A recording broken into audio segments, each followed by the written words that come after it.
Welcome everyone and happy Monday to the March 29th meeting of the Overland Park Rotary Club. I am Jamia Haynes, your current club president-elect, and I want to welcome you all here today.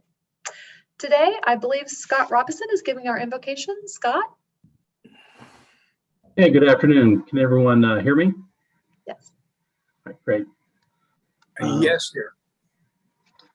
As we gather here today as members of Rotary, we pray that we are ever mindful of opportunities to render our service to fellow citizens and to our community, keeping in mind always the enduring values of life, exerting our efforts in those areas and on those things upon which future generations can build with confidence. Let us continue to strive to make a better world. Amen. Amen. Thank you, Scott. All right, please join me as you are able and standing for the Pledge of Allegiance. I pledge allegiance to the flag of the United States of America and to the republic for which it stands, one nation, under God, indivisible, with liberty and justice for all.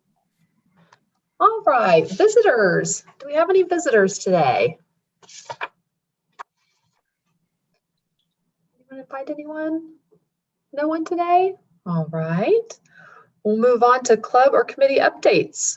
Tim, did you have any foundation updates to share? Maybe Tim's not here, is he? I think Tim's not here, but Jamea, if I might just remind everybody that we are still accepting applications for Rotary Foundation, Overland Park Rotary Foundation grants. I think we have 3 applications in so far. So please, if you have an organization that you're working with that has not been a grantee of the foundation within the last 5 years, please consider whether you want to submit an application for them on their behalf. Thanks. Very good. Thank you, Jeff. If I could just do a shout out on as far as community service for Scott and Ron, who showed up to help move merchandise from the Johnson County Christmas Bureau office into storage. It's greatly appreciated. So thank you very much, guys. Appreciate it. Yay, very good. Thank you. Sir, any other service projects updates? Shawnee Mission for Trees would appreciate your tree sponsorship. $75 a tree. It's coming up within a month. So we'd appreciate your support. I believe the address is in the e-spoke. Yeah, it is. That's going to be that's a great project. I'm excited. I got to pick a location just up from my house, the elementary school, so I'll get to watch my tree grow. So that's exciting. Thank you for your work on that, David. I would also add that I attended the PETS seminar this weekend, the president-elect training, and they did such a tremendous job with it. It's hard to hold that kind of conference online, and they really did a phenomenal job. They did great, and I learned a lot, and I'm anxious to put it to work in my term. I emailed Patrick because I invited Vern Hendricks, the governor-elect, to speak with us in his term, and he wants to come talk to us and tell us about what he's doing. So I thought that would be a nice opportunity. So I've reached out to him, and we also had, I'm not sure if Trish is on today, but she was a speaker with her dad about them both serving as president and their leadership in their clubs. So that was nice to see her, and she did a tremendous job as always. So Overland Park Rotary Club had some representation. It looked wonderful. It's great to see her there. Anything else as far as announcements? I'd like to say something about the Rotary International Foundation. On April 1st, when you get your bills from Pam, everybody is going to be asked to contribute a minimum of $100. If all 100 club members contributed $100, we would raise exactly $10,000. And that is exactly the minimum amount that we need in order to be a star club. This is really important to me. It's important to the board. And it received a vote by acclamation back in February. We are the only club in the district of any size that is not a star club. And we need to turn that around. We need to make a statement that our club is in alignment with the mission and goals of the district and Rotary International globally. It's a donation, it's a request, and it's not required. And $100 is a minimum. But if you're like me, I mean, most of us contribute well into the thousands as far as charitable contributions every year. This is a first-class charity. The purposes that Rotary International contributes to are just in keeping with the principles that we all agree with as members of this club. So I urge you to give more than $100. It's really important that we break this threshold and we turn this around and we continue to be a star club in the future. But now is the time. Our drop dead date is June 30th, I think. We need to do that this fiscal year. So please give generously. Thank you, David. That's an important reminder. And that was certainly a highlighted topic at the PETS training. And we do, as I'm excited to see what our club's going to do this year. David, I want to thank you on behalf of the club for calling to our attention the fact that we had dropped off that radar screen. And most of us were unaware of the fact that we weren't doing what really is expected of us as members to support the foundation, the international efforts. And it only took one person who got their head above the clouds and looked around and thought, why aren't we doing this? So thank you for that. I'm going to keep up the drumbeat in the East Spoke for a little while until all the troops are aware of the fact that that's on the bill. Okay, thank you. Thank you, Carol. Very good. Thank you, Carol. Well, we have some exciting club member announcements. Birthdays. Trent Danzel is March 31st. He's on Wednesday. Larry Biggis, April 2nd. Anniversaries, there are none. Years in Rotary, there's some milestones this time, you guys. Steve Wilkinson, 47 years. Wow, congratulations. Clayton Smith, 14 years. Very good. Bob Wilson, 20 years. Right, and Dean Dyer, 33 years. Wow, so very good. Thank you for your service to everyone. Carol, did you have any other updates you wanted to share? The only one I have is bad news. Our longtime member, Jerry Ray's husband, passed away. Jerry has not been active in Rotary the last several years. Both of them were in failing health. They just celebrated a couple weeks ago 70 years of marriage. Wow. Her husband, whose name was also Jerry, passed away this past week. I don't have any details.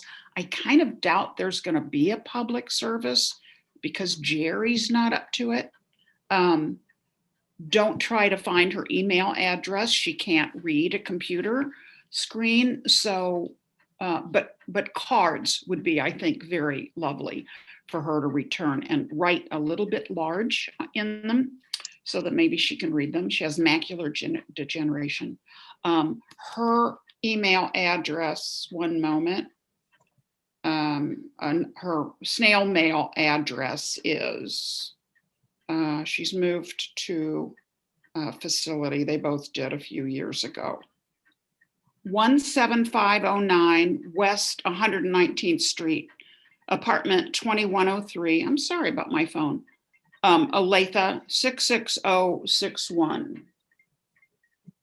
Carol, can you put that in the chat so those of us that didn't have pen and pencil ready? Yeah. Hold on. I gotta ditch this call. Okay. Jerry Ray, it's spelled R-A-Y, and her name, Jerry, is G-E-R-R-Y. Okay, 17509 West 119th Street, apartment 2103, Olathe 66061. Thank you, Carol. Thank you. And Carol, thank you. You know, you keep in such good touch, and I appreciate that on behalf of our club. And I had to ask Carol this week when she reached out to me. I said, I'm learning. I'm in the learning process. So tell me what's our process? What do we do? And she enlightened me on all of that. So thank you for that and for everything you do, because that is a thankless job and a lot of work. So thank you for I doing think it's time that we stopped calling you president-elect. Well, thanks. Yeah, it was ironic. I spent all weekend in the president-elect training, but I look, Well, it's helpful. you've been promoted. Well, thank you. Well, thank you for everything you're doing. And I am still in the hunt for who is sending the birthday cards, because I was certain it was you. And it's also not Donna. So if you are sending birthday cards on behalf of the club, please let me hear from you, because I'd like to help with that. And I'm not sure. There's a little good fairy out there somewhere with a lot of cards. I don't know who it is. There must be. It is actually Pam. Oh, it is Pam. Okay. Well, good to know. Okay. You may make Yeah. learn have a point of order. Sure. I have a point of order. Why is Nate in front of the Golden Gate Bridge? I need Is to he know someone fun? now. Eat your heart out, Mick. My favorite city. That does look like fun. That's better than at the office, that's for sure. Anything else on member news? Any good news to share? Anyone want to share anything with us this week? Jamia, this is Janae. I have some very happy news. Some of you may remember my younger daughter, Amelia, who was a Rotary Youth Exchange student sponsored by this club. Oh my gosh, how many years ago? 11 years ago, maybe? Well, she has recently joined the downtown Kansas City Rotary Club, where my husband is currently serving as president. So we now have another generation of Rotarians, and I'm very, very excited. Of course, I wish she would have joined this club, but that club is much closer for her.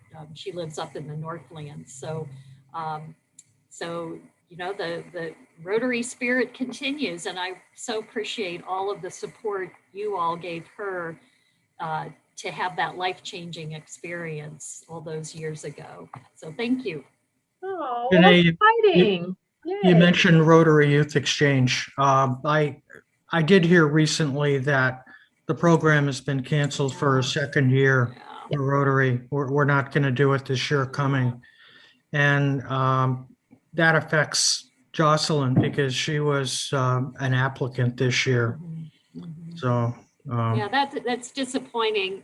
But at the same time, I think I'd rather, my personal point of view, I'd rather see students go when there's no concern that in the middle of the year they'd have to come back or that they couldn't go to certain countries.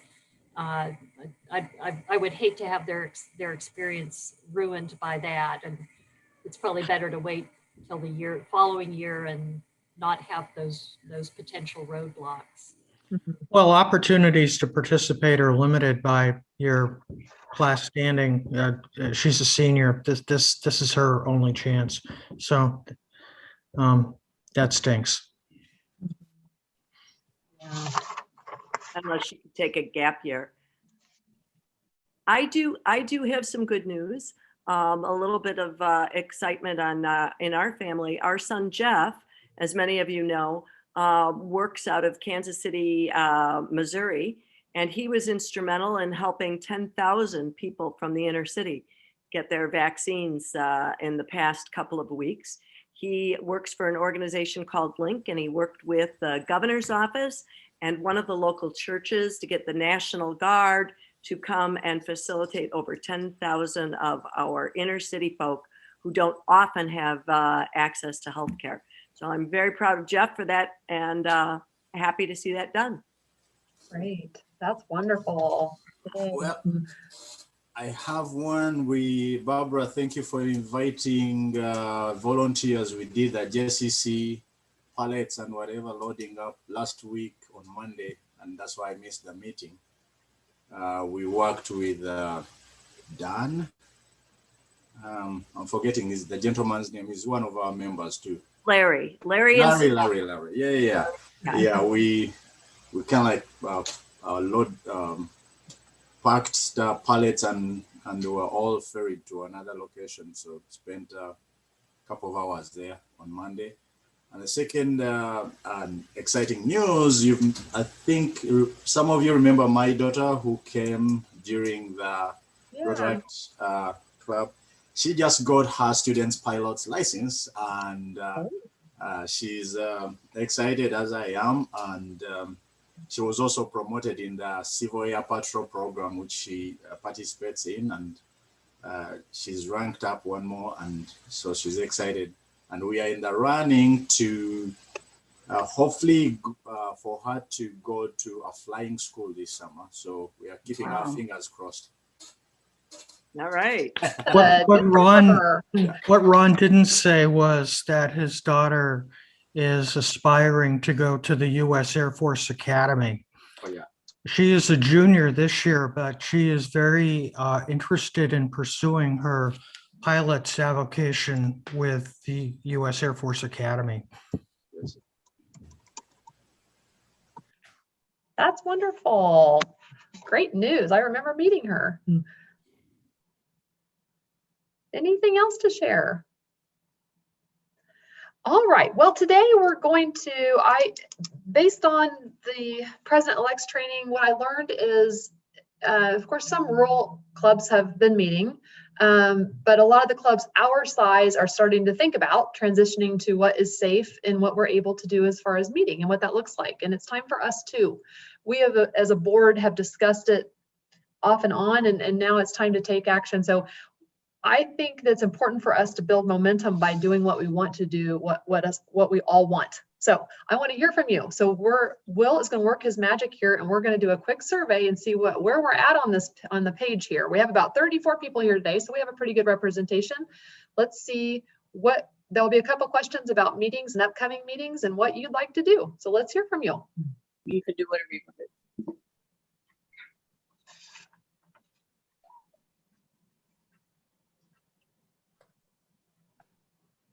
It's a survey.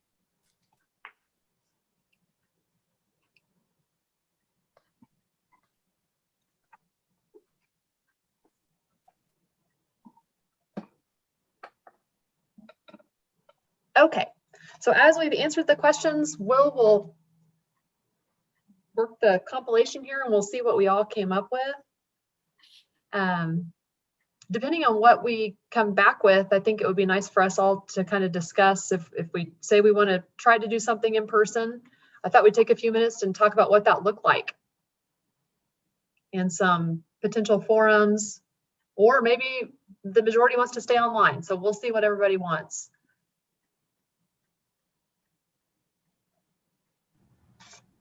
Jamea, I'm Mick Lerner. Hi. I mentioned this at a breakout room last week, but whenever we return to luncheon meetings, I think it is very important that the board contact every member who we have lost in the last year and advise them, because we may be able to get some of our members back. Yes, agreed. I agree with you. I think we need to connect with, interesting. Yeah. The people. Okay, so it looks like 90% of us that are attending today would feel comfortable and would like to try something in person. And we're almost 50-50 on how often they should be offered, whether it's weekly or bi-weekly. Thank you, Will, for that. That's really helpful. What I will tell you, and what I'm wondering, if it looks like we want to attempt something in person, so please chime in. Let's have a discussion. Let's use this time as a club discussion as to where we would go from there. First of all, if you have forum ideas, please email them to me or let me know, and I'll write them down. I noted a few that people mentioned in the training this weekend. I will also tell you that the food portion seems to be difficult for those that have already started transitioning in. Some folks have tried food trucks and things like that, and it didn't go so well. So I wonder if we start out just kind of brown bagging it. If you'd like to bring your lunch, you can bring it.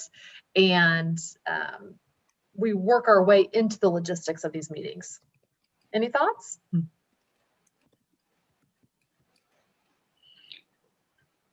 Jamea, in our breakout session, I think last week, we discussed brown bags. We discussed outdoor under a picnic pavilion or something, as long as we had an amplification system. Or just breaking up into, tables and trying to stay a little bit distanced for a while. But certainly not a buffet, not indoors. Maybe we can graduate to box lunches. We can take off a table and go sit somewhere. But yeah, I think a brown bag thing. We also discussed a happy hour at a restaurant on a patio. Drinking was involved, I think. I think any of those are probably viable. A happy hour kind of a thing would be just social, not a meeting. And I think a lot of people are ready for that. So. I'm wondering if we couldn't return to the DoubleTree, but have a big ballroom large enough where we could spread out and still meet, especially as it gets a little warmer inside. Bring back some business to the DoubleTree. Yeah, that's definitely a consideration. I would suggest we consider holding a hybrid meeting. Yeah. It's most popular with many civic organizations and most faith-based communities. It appeals to more people, and it does not eliminate members who may still be more vulnerable. So I'm not saying we would always do a hybrid model, but I do think it would be a good transitional model for us to consider. Yeah, I think so too. And I do agree with Clayton as well. I think having the virtual option is really wonderful. To find an outdoor location as to where you have to be. Can't hear you. I can't hear you with that. Okay. Let me see what I can do. I'll come back to you. Okay. Any other thoughts on the meeting? Okay, well, I will get started on looking at some possibilities and I'll circle back around. We don't meet as a club next week, but the following week we can just see where this goes. We'll get something set up. Move on to our next chapter. Anything else on that topic? All right, well, I think we're getting closer here to our program. Today we have Joan Cabell, Alzheimer's Association Heart of America chapter as our speaker. And Janae, can you do her introduction, please? Yes, I would be pleased to. I've known Joan for many years since she was with Johnson County United Way. So it's my pleasure to have her here today. Joan has been involved with the nonprofit world for over 20 years. And currently she is the development director for the Alzheimer Association Heart of America chapter, where she's responsible for a staff of 4, as well as a dozen different events, including 9 walks. That's a lot. As someone who's overseen walks, I know how much work they are. Joan's previous fundraising roles, including, this is very interesting, I think, especially for some of the folks in our club, she was the development director for the U.S. Army's Command and General Staff College Foundation in Fort Leavenworth. And there she focused on developing and implementing fundraising strategies, including individual giving, corporate contributions, and foundation grants. And then she spent 15 years with United Way. And in her last role with United Way, she was Vice President of Workforce Giving, providing leadership and direction for managing workplace campaigns, which represented more than 1,600 contributing organizations. Joan and her husband, Pete, have been happily married for 28 years, and they have 2 wonderful daughters, one of whom lives and works in Tel Aviv, and the other student at Bradley University. So we are so excited to have you here, Joan, and appreciate your speaking to us about this extraordinarily important topic of Alzheimer's disease. So welcome, Joan. Thank you very much, Janae. Thanks for having me. I kind of feel like it's old home week looking out at some of you that I've worked with over the years in the community. I just want to double check the time. Do you need to still finish by 12:15? Is that correct? 12:20. Okay, just want to make sure if I needed to adjust anything on there. So before we get started, William, could you go ahead? I've got a short 1-minute video that I would just like to show you to kind of set the pace for what I'm going to be talking about.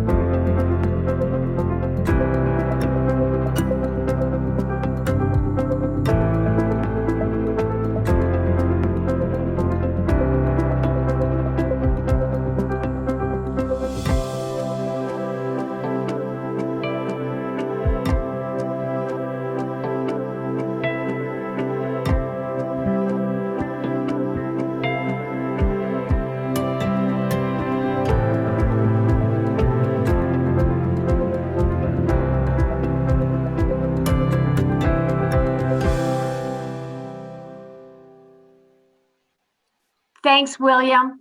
I know that went by kind of fast. That was from our facts and figures report that we just came out in March. So I'll talk a little bit about what's behind some of those facts and figures.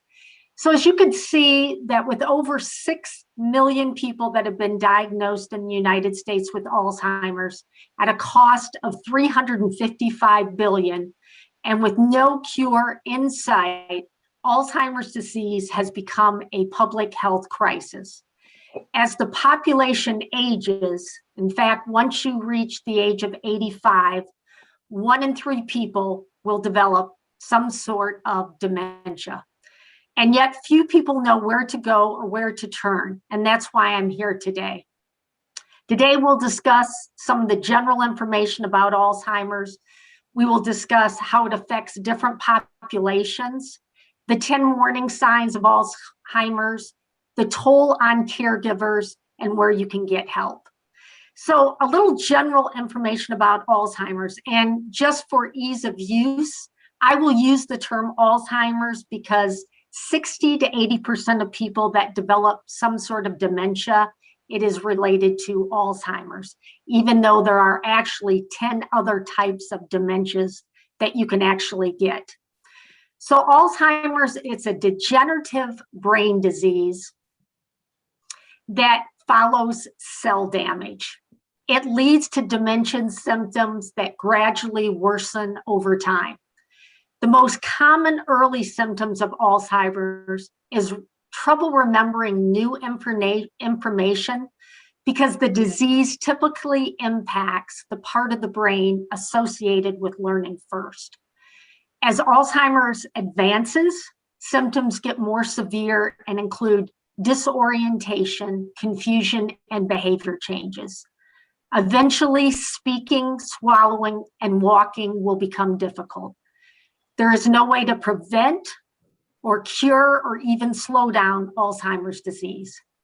Though the greatest known risk factor is increasing age, the disease is not a normal part of aging. And though most people with Alzheimer's are 65 and older, approximately 200,000 Americans under the age of 65 have younger onset Alzheimer's disease. William, will you show that next slide?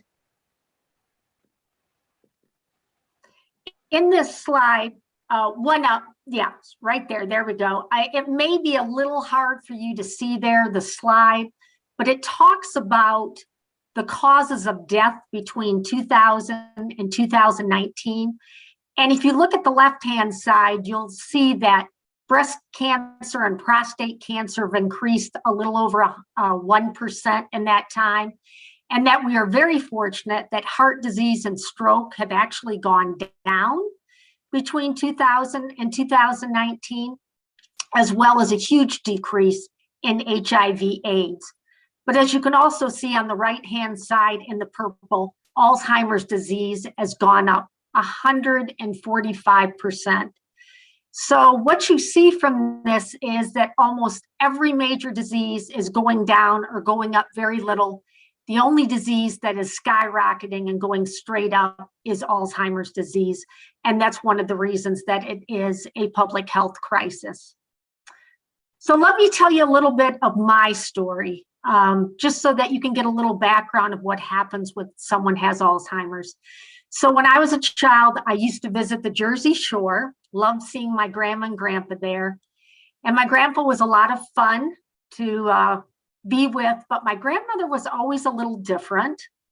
And she sat in a rocking chair and really did not speak to us very much as kids. We didn't think too much of it, other than when we passed by, my grandmother would ask if we had stolen candy out of the candy jar. So I just tended to kind of avoid her, thought she was a little odd. When my grandpa passed away, my grandmother obviously got worse, and we realized that my grandfather had been covering for her. Things started to get worse. My grandmother started calling my father and telling her that people were stealing from her. Then we started getting calls from the neighbors who were saying that she was now digging through trash to find food. So my father realized then that she could no longer live on her own, and he was able to put her in a long-term care facility or a nursing home at that time. I visited in college. By then, she did not know anyone. She thought my father was her actual father instead of her son. So I saw the huge toll that it took on my father with seeing her in such decline. And unfortunately, she passed away a couple of years later. When I look back on this time, I realized that how much easier it would have been known had I known she had dementia. I will tell you that this was the 80s, and I thought she had mental illness. And I don't think my father knew either what was going on. But mine is just one story. And the one thing that you will learn as you hear more about Alzheimer's disease is that every story is different. What my grandmother went through is not the same that anyone else will go through. There will be always different things that happen. But there are some basic warning signs, again, that you might be able to look at. So one of the things that I want to talk about now is what populations does it affect? We've talked about age-related Alzheimer's association, but I need you to know that who it truly affects right now is 2/3 of women are more likely to get the disease than men are. And 2/3 of women are more likely to be caregivers. And as you saw briefly as the slides were passing on the video, there are 11 million caregivers right now in the United States.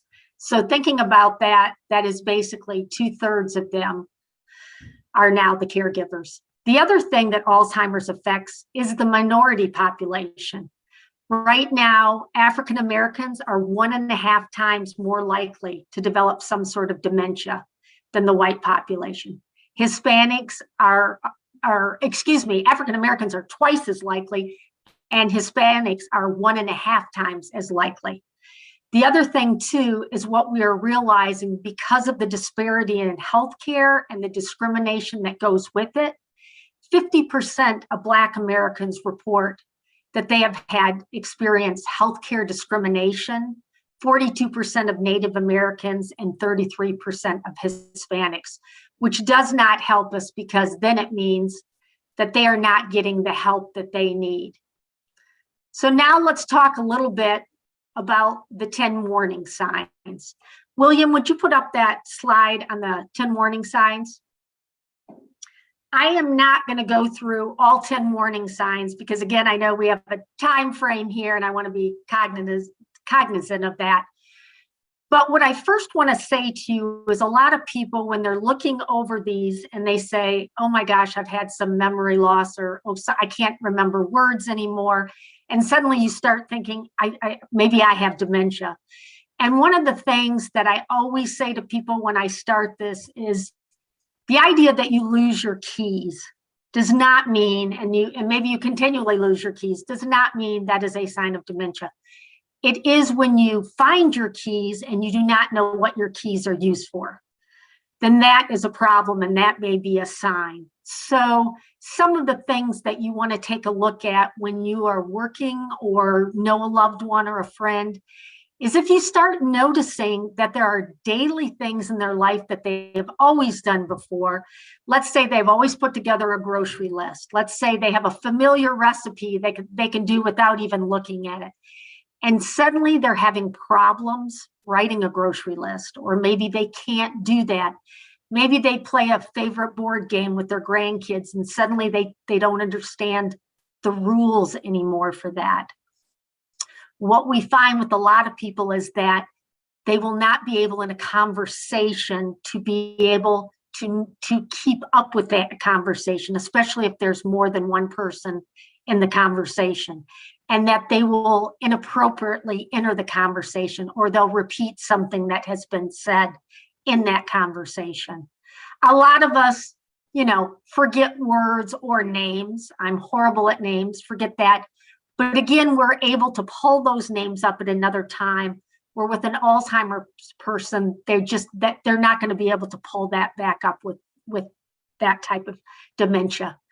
Another thing that you will start to see is as they realize they cannot join in with conversations, they will start to withdraw. So someone that has normally been outgoing and very much involved, you will start noticing that they will not speak as much. Then you will start seeing them not starting to take care of themselves as much. Someone who has always taken care of themselves may suddenly not be washing their hair or taking a shower. And they will start again to retreat from the daily things that they have been doing. I will tell you, there are many times I will get in the car and drive to the office pre-pandemic, and I'll get to the office and won't even know how I got there. I'm so concerned about everything on my mind. That is not a sign of dementia, but it's when you get in the car and start driving and you have no idea how to get to your workplace. That is a sign to look at it. Finally, the thing is you want to look at are these changes in mood or personality. And you heard me talk about my grandmother. She had always been, again, a little odd, but the idea of calling, and this happens with some Alzheimer's patients, of thinking people are stealing from them. In that case, that you may want to take a look at too, if you are actually talking with people. So now that we've talked a little bit about that, what kind of toll does this take on a caregiver? So there are over 11 million caregivers in the United States, and 83% of people living with Alzheimer's are being cared for by these family members at an economic value of $257 billion. So think about it. If those 83% were not taking care of a family member, that would be a huge burden on the healthcare system. But that only gives you statistics. Many of these caregivers rate the emotional stress of caregiving as very high, and they're more likely to experience depression and anxiety than other regular caregivers. Spouses tend to keep their loved one at home longer, and that becomes a huge physical and mental toll on them. So as you look at this slide, and it talks about the difference between caring for caregivers or someone just age-related caring, someone who may be getting elderly, you will see on the left-hand side that getting in and out of bed, it's not that much difference that you can work with them.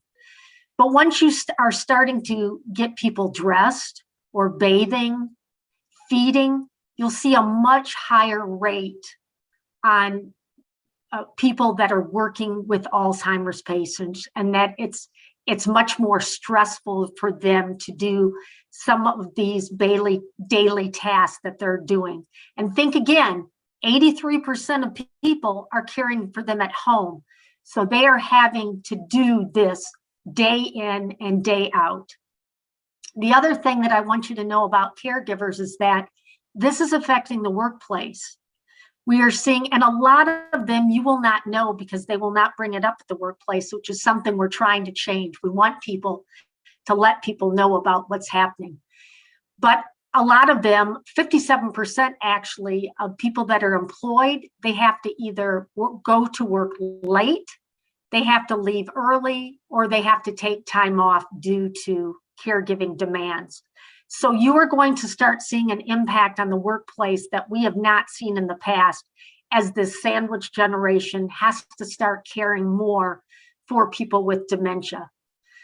So now that we've talked a little bit about the symptoms of Alzheimer's, the populations that are affected, some of the 10 warning signs and the toll on caregivers, how can we at the Alzheimer's Association help? So the first thing I will say is everything that I've talked to you about today is on our website, and that is alz.org. If you want anything in particular to Kansas City, it's alz.org/Kansas City. So everything, we actually have our full facts and figures. It's a 100-page report that's on our website that you can read. The video is on our website. Everything that I'm talking about is on there. The other thing that you can know is that we have an 800 number. It's a 24/7 helpline. This helpline sits in our Chicago office because we are a national organization, and there are over 300 master's level clinicians that can talk to you when you first get diagnosed or anytime throughout, whether it's you or a family member that you need help with that.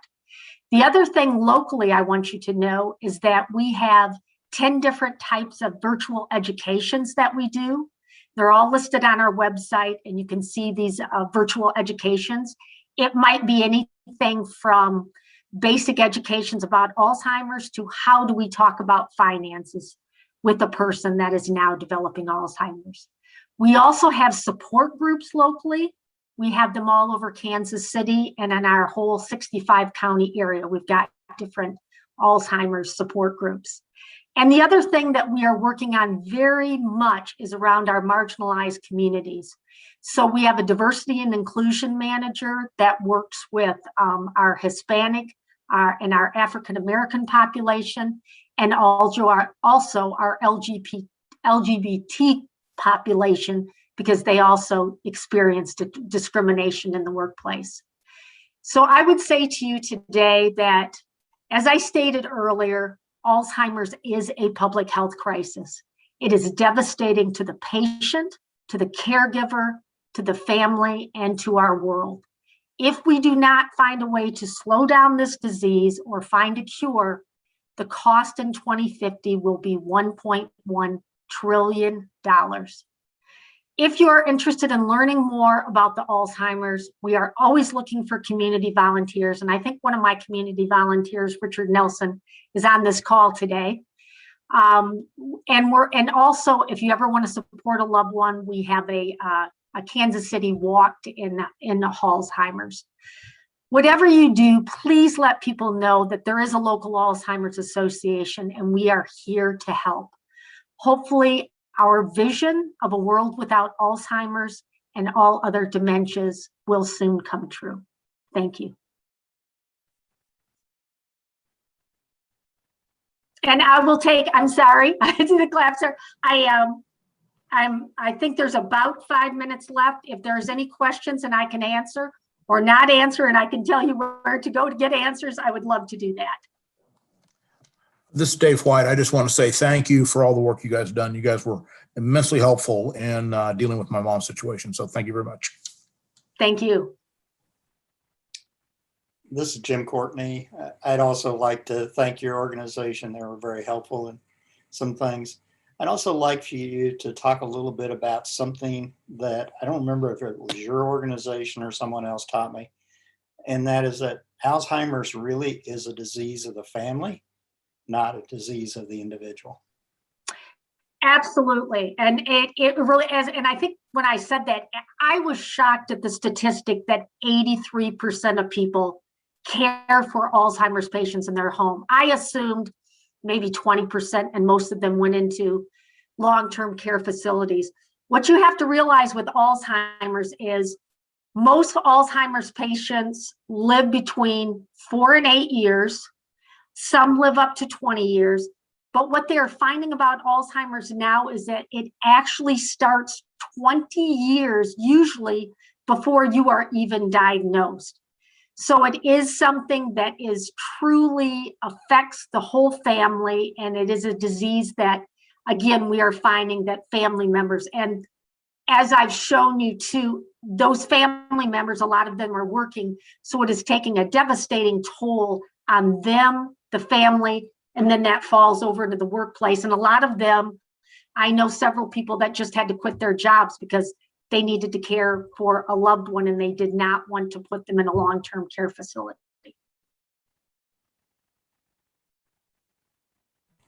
I have a question. What would be the average cost for an advanced Alzheimer's patient in a skilled nursing or living, Memory unit?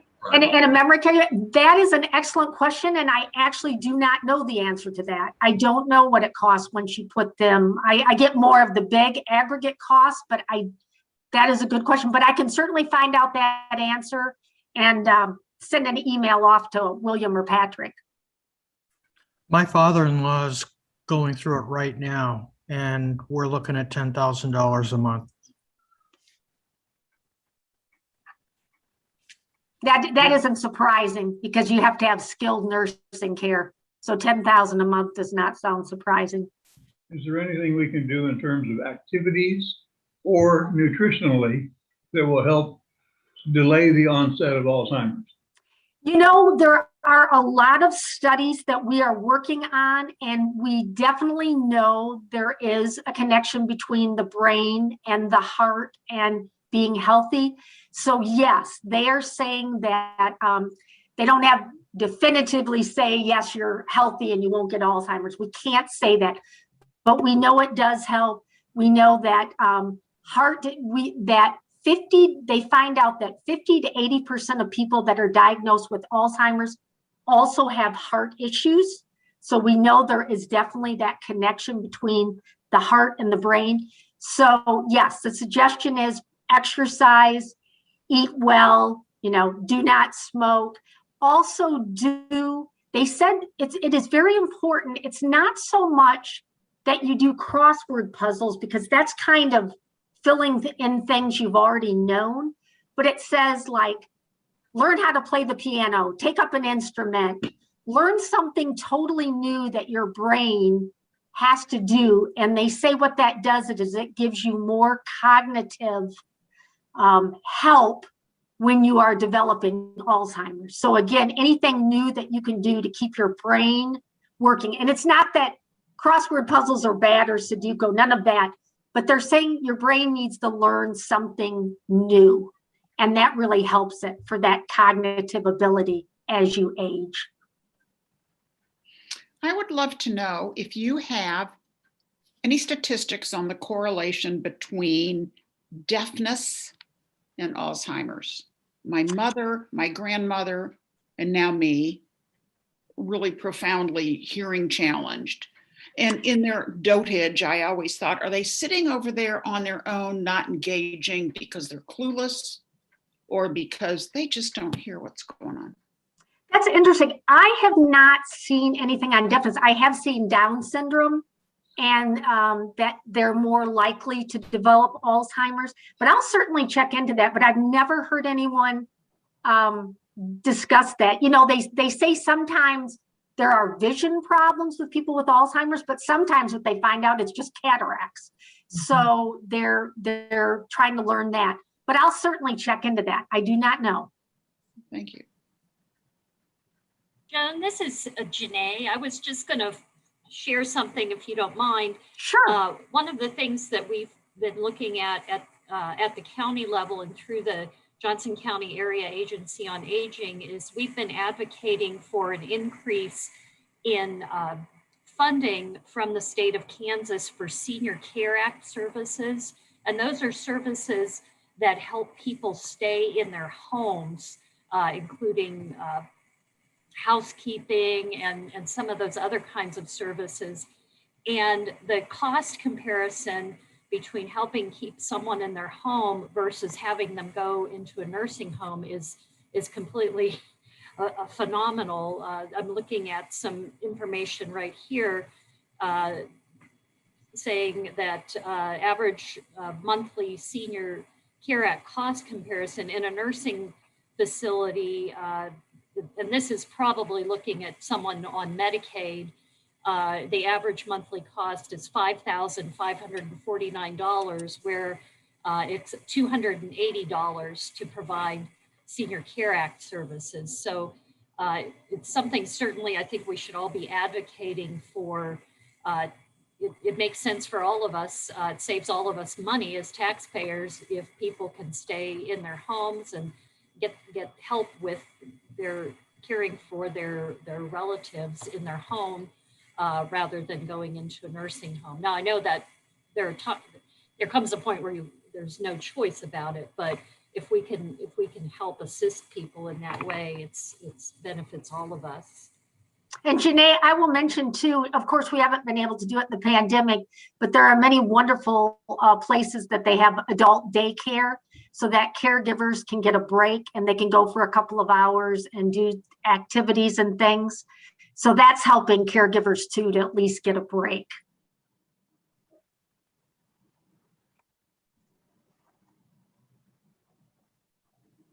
Any other questions? Well, thank you very much. I will just say that if you have, I love to speak. I love to speak in general. Anyone who knows me knows I'm not shy about speaking.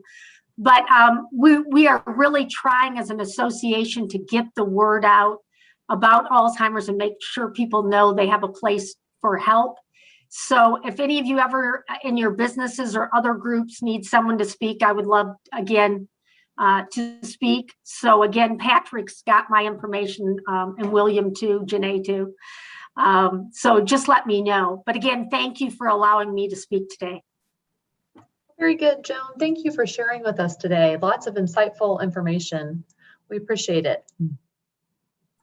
Next week, Dr. Todd Dane, the principal at Shawnee Mission South, will join us. They are a foundation grant recipient. He's going to share with us about his tower garden. So we'll look forward to that. Please join me in reciting the four-way test as we wrap up today. Of the things we think, say, or do, the truth, is it fair to all concerned, will it build goodwill and better friendships, and will it be beneficial to all concerned. All right, very good. Thank you. It's good to see everyone. We do not meet as a club next week, but we'll meet the following week, the 12th. So we'll see you then. Bye. Bye. Bye-bye.